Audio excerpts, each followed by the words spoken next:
Kwa nini mnaenda kufanya mchango sijui nini ama nini? Hiyo pesa inatoka wapi?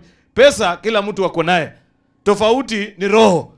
Kuna roho ya kutoa na roho ya uchoyo.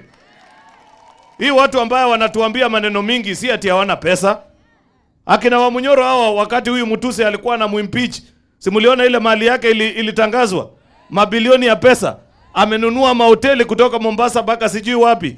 Akitoa 2,000 jamani asaidie kina mama, itamshinda. Hata hawa viongozi wenzangu wa kutoka hapa kwenu wa chama ya Wiper, mtu umechaguliwa term moja, term ya pili, yani ukitoa 5,000 ukuje usaidie hawa watu, wataishiwa kweli? Ni kukosa ama ni uchoyo? Si ni uchoyo? Ndio maana unaona wakiita mkutano, ati mkutano ni ya kupiga story, ya kusema huyu sijui must go, huyu tutafukuza, 2027 nini itafanyika. Kabla ya 2027, kwani hakuna kuishi leo? Si lazima watu wakule siku ya leo? Hata Biblia inatuambia utupatie mkate wetu wa siku gani. Inasema siku ya 2027. Si inasema mkate wa siku ya leo. Sasa watu wanatuambia nini? Kila siku 2027 hii.